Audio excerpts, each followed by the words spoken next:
what happens to the sun.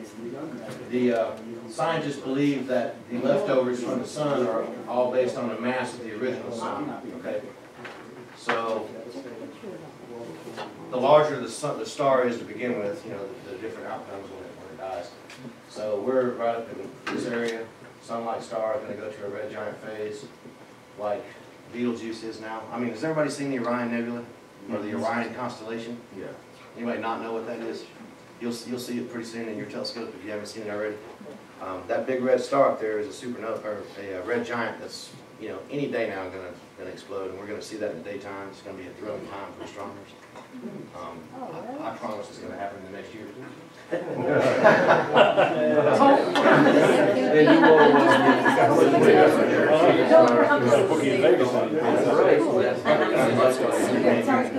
Oh, really? It could happen right now. It could happen now, or it could happen in the next 10,000 years. It could have already happened. Could have already happened because it's, what, 800 light years away, so it may already have happened. That's going to be one of the greatest events that all of us are going to see, and I know everybody in here is going to see it. That star started out possibly the size of the sun. Red giant, planetary nebula, white dwarf leftover. Maybe we'll get a supernova out of it. I think Betelgeuse is much, much larger than the sun, actually. So yeah, we'll get a supernova out of it. Steve? Yes? If and when Betelgeuse does go, other than the light show. No if, when. Okay, when? Other than the light show, will there be any adverse effects with gamma rays, or anything on Earth? That's a good question. Depends on who you ask. Larry, you want to take this one? Well, I don't think it's going to have any effects, but what might have some effects is Wolf-Rayet 104. You know about that one? That's large. Yeah. It's a huge, huge star that could potentially become a hypernova, Right. collapse into a black hole, and shoot an enormous jet out the poles of gamma rays, and guess where the pole is pointing? Directly at Earth. Oh. And that could happen at any time. Well, it may have already happened, like you So, said. yes, Who's got the Calamity Channel? Make friends with everybody. Calamity Channel. Yeah, these are all cool things that are really possible. You have the Calamity Channel?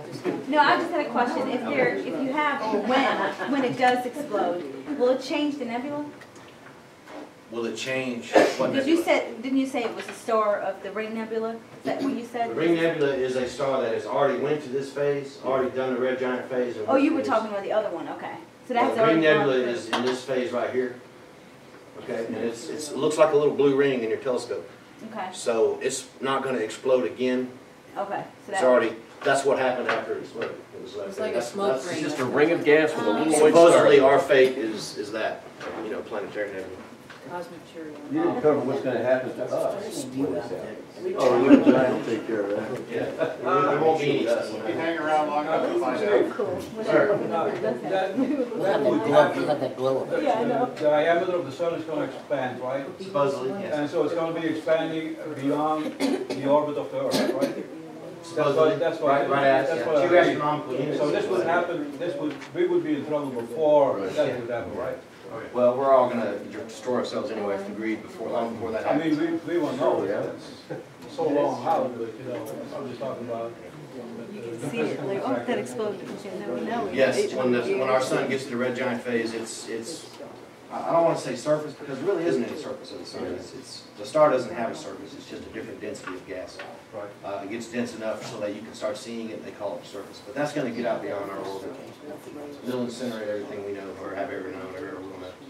But maybe we'll be gone by then. But this is 5 billion years down the way, so I mean, I've probably got another 3 billion years in me. I don't know if I'm going to make it 5 billion. So, you know, what do you get out of this?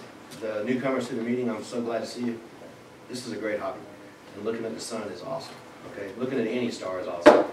When you correlate the fact that that stuff that I'm seeing in my solar telescope is what's going on every one of those million stars in that cluster you're looking at, it's just mind-boggling. It takes you away from that utility bill or that mortgage you're paying or you got laid off or whatever. This completely isolates you from all that garbage associated with your daily life. It gives you a chance to breathe a little bit, feel good about what's around you, get a little spiritual if you want. It's a great hobby. Now back to the presentation. I don't have my robes with me. But, my priest robes. Another Sorry? Where's your photo? My pulpit. Yeah. Another graph of what's gonna happen. This might help you to see a little better. Protostar will be formed, sunlight, red giant, planetary nebula. What's left over is a white dwarf. White dwarf is just a very, very, very dense